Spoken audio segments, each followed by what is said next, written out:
Month by month pregnancy series में आज हम बात करेंगे हमल के चौथे महीने यानी कि फोर्थ मंथ ऑफ प्रेगनेंसी के बारे में। फोर्थ मंथ ऑफ प्रेगनेंसी के अंदर कौन कौन सी अलामात आपके अंदर जाहिर होंगी, बेबी का साइज और वजन कितना होगा, हमल के चौथे महीने के अंदर स्पेशली डाइट कौन सी आपको लेनी चाहिए और कौन से जरूरी काम जो है इस माह के अंदर आपको करने चाहिए, और प्रिकॉशंस यानी कि एहतियात और परहेज कौन से होंगे फोर्थ मंथ ऑफ प्रेगनेंसी के अंदर। ये सारी चीजें आज की इस वीडियो में हम डिस्कस करेंगे, लेकिन उससे पहले मेरी न्यू व्यूअर से रिक्वेस्ट है कि मेरे चैनल को सब्सक्राइब और मेरी वीडियो को लाइक जरूर करिएगा। प्रेगनेंसी के बारे में बहुत सारी वीडियोस आपके लिए इस प्रेग्नो चैनल पर मौजूद हैं। तो फोर्थ मंथ ऑफ प्रेगनेंसी को हम रिलैक्सिंग पीरियड भी कह सकते हैं, क्योंकि अगर आपकी प्रेगनेंसी नॉर्मली चल रही है तो हमल का चौथा माह बाकी प्रेगनेंसी के महीनों की निस्बत कंपैरेटिवली टेंशन फ्री महीना होता है, क्योंकि फर्स्ट ट्राइमेस्टर खत्म हो जाता है और सेकेंड ट्राइमेस्टर स्टार्ट हो जाता है, यानी कि प्रेगनेंसी की ड्यूरेशन का 1/3 हिस्सा आप कंप्लीट कर चुकी होती हैं। हमल के 3 महीने खत्म होते ही मिसकैरेज के चांसेस भी बहुत कम हो जाते हैं। पहले 3 माह के अंदर जो प्रेगनेंसी के सिम्टम्स या अलामात आपको तंग कर रहे होते हैं उनमें भी काफी हद तक रिलीफ मिलता है, लेकिन ये रिलैक्सिंग पीरियड कुछ ज्यादा अरसा जारी नहीं रहता,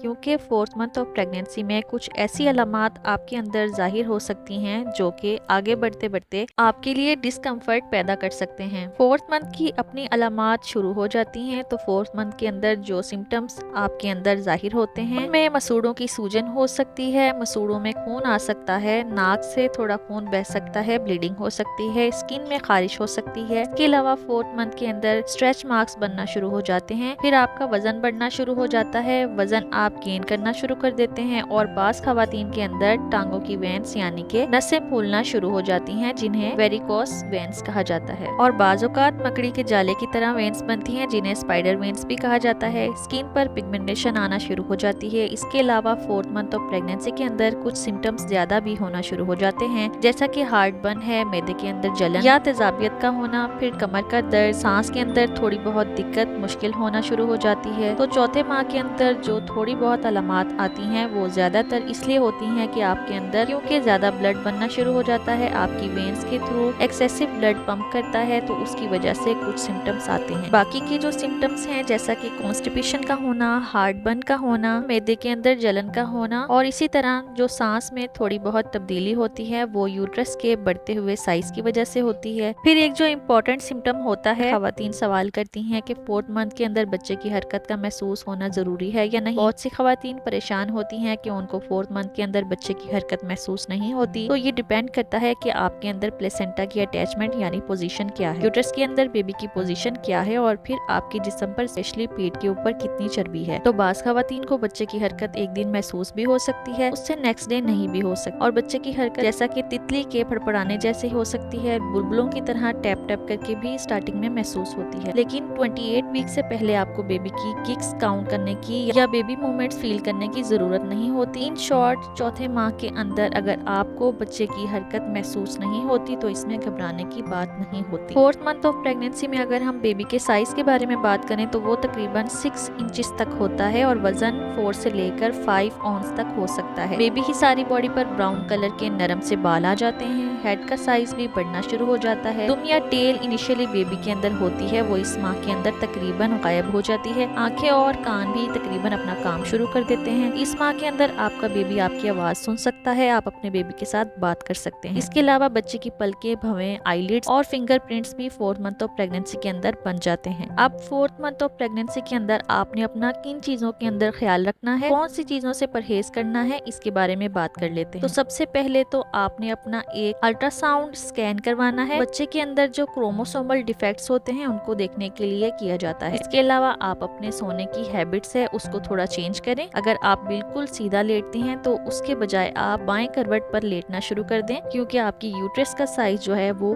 आहिस्ता आहिस्ता बढ़ रहा होता है। जब आप सीधी लेटती हैं तो ब्लड सप्लाई जो है बच्चे की तरफ वो कॉम्प्रोमाइज हो सकती है। इसके अलावा चौथे माह के अंदर आपका एनर्जी लेवल अच्छा होता है, आपकी भूख इम्प्रूव होती है, बेली का साइज इतना नहीं होता जो कि आपकी रूटीन के कामों में रुकावट कर सके। तो आप अपनी आइंदा आने वाली प्रेगनेंसी के लिए कुछ प्लानिंग कर सकती हैं, जैसा कि अगले महीने में पहनने वाले ड्रेसेस आप इस महीने तैयार कर सकती हैं, और फोर्थ मंथ ऑफ प्रेगनेंसी के अंदर भी आप ढीले ढाले ड्रेसेस पहनना शुरू करें ताकि आपके पेट के ऊपर ज्यादा दबाव ना आए। फोर्थ मंथ ऑफ प्रेगनेंसी के अंदर पानी का इंटेक ज्यादा रखें, ताकि आपके यूट्रस के अंदर इम्यूनिटिक फ्लूइड की कमी ना हो। तो उसके लिए एटलीस्ट 8 से 10 गिलास पानी का डेली पिए और अपनी नींद अच्छे से पूरी कीजिए। इसके अलावा एक और इम्पोर्टेंट चीज जो 4th मंथ ऑफ प्रेगनेंसी में जिस पर आपने ध्यान देना है वो है आपका ब्लड प्रेशर। तो ब्लड प्रेशर को आप रेगुलरली मॉनिटर कीजिए, क्योंकि एक कॉम्प्लिकेशन होती है जिसे प्री इक्लैम्पिया कहते हैं। तो वो अगर आपके अंदर हो जाती है तो आपकी आइंदा आने वाली प्रेगनेंसी में मुश्किल पैदा कर सकती है। तो अगर आपका ब्लड प्रेशर बढ़ जाता है, आपके हाथों पैरों पर स्वेलिंग होना शुरू हो जाती है और साथ ही साथ यूरिन के अंदर प्रोटीन्स आना शुरू हो जाते हैं, तो आपको अपने डॉक्टर से कंसल्ट जरूर करना है। अब 4th मंथ ऑफ प्रेगनेंसी में एक बहुत ही जरूरी चीज जिसके बारे में आपने ध्यान देना है वो है आपकी डाइट। चौथे माह में आपका बेबी भी तेजी से डेवलप होना शुरू हो जाता है, खुद भी अपना वेट गेन करना शुरू कर देती है और फूड क्रेविंग्स भी आपको बहुत ज्यादा होना शुरू हो जाती हैं। इसलिए अच्छी डाइट लेना बहुत ज्यादा जरूरी है। तो इसमें जो चीजें आपको डाइट के अंदर चाहिए होती हैं वो हम थोड़ा सा डिस्कस कर लेते हैं। सबसे पहले तो आयरन बहुत ज्यादा जरूरी है, खास तौर पर प्रेगनेंसी की इस स्टेज के अंदर। तो उसके लिए आप अपने डॉक्टर से मशवरा करके आयरन की एक टैबलेट भी ले सकती हैं या आप अपनी डाइट से आयरन को पूरा कर सकती हैं। उसके लिए आप होल ग्रेन्स का इस्तेमाल करें, सोयाबीन का इस्तेमाल कर सकती हैं, कलेजी,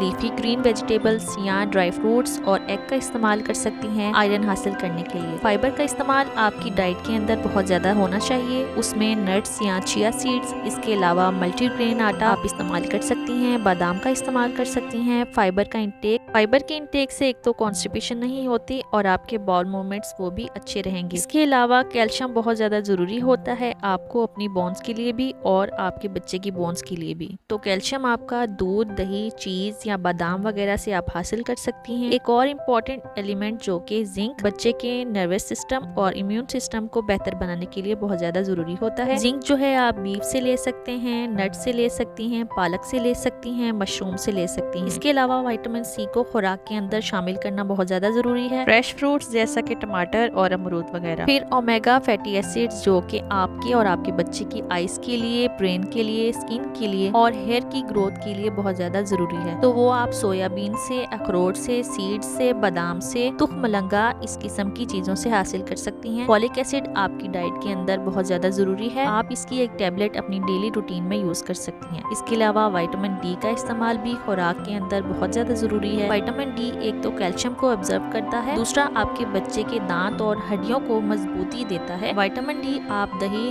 दूध, फिश या धूप से ले सकती हैं। अब जो चीजें आपने नहीं लेनी, जिससे आपने अवॉइड करना है, उसमें है समंदर की मछली, नीले रंग का पनीर, इसके अलावा कच्चा गोश्त, कच्चे अंडे यानी कि हाफ पकी हुई चीजें नहीं खानी, चीजों को अच्छी तरह से पकाकर खाना है। कैफीन से परहेज करना है, कॉफी या चाय कम से कम यूज करें। इसके अलावा तंबाकू नोशी, अल्कोहल और ड्रग्स बिल्कुल भी इस्तेमाल ना करें। अब बात कर लेते हैं कि क्या अगर आपका 4th मंथ ऑफ प्रेगनेंसी चल रहा है और कौन सी चीजें जो अगर आपके अंदर जाहिर होती हैं आपको डॉक्टर से कंसल्ट करना है उस वक्त। उसमें एक तो ये है कि आपको अगर दोबारा से स्पॉटिंग होती है, आपको स्पॉटिंग अगर थोड़ी बहुत थी वो बहुत ज्यादा इंक्रीज हो गई है, फौरन अपने डॉक्टर से कंसल्ट करें। या बहुत ज्यादा शदीद आपके पेट के अंदर दर्द है, आपकी कमर के अंदर दर्द है, तब भी अपने डॉक्टर से कंसल्ट करना है। 102 से ज्यादा अगर आपको हाई टेम्परेचर है, इस सूरत में भी आप अपने डॉक्टर से कंसल्ट करें। फिर आप यूरिन करते हुए अगर आपको यूरिन के दौरान बहुत ज्यादा दर्द होता है, पेन होता है, उस वक्त में भी आपको डॉक्टर से कंसल्ट करना है। या अगर आपको आई साइट के अंदर प्रॉब्लम महसूस हो रही है, धुंधला नजर आ रहा है, तब भी अपने डॉक्टर से कंसल्ट करें। चक्कर वगैरह महसूस होते हैं, इसके अलावा आपको वाटरी किस्म का डिस्चार्ज आता है, इस सूरत में भी डॉक्टर से कंसल्ट जरूर करें। या आपको शदीद मुस्तकिल सर में दर्द महसूस होता है, वॉमिटिंग वगैरह होती है लगातार, तो इस सूरत में भी आप अपने डॉक्टर से कंसल्ट जरूर करें। आई होप कि 4th मंथ ऑफ प्रेगनेंसी के बारे में आपको कंप्लीट मालूमात मिल गई होंगी। मजीद कोई भी सवाल हो तो कमेंट सेक्शन में पूछ सकते हैं। चैनल से जुड़े रहने के लिए प्रेग्नेंट चैनल को सब्सक्राइब और वीडियो को लाइक जरूर करिएगा।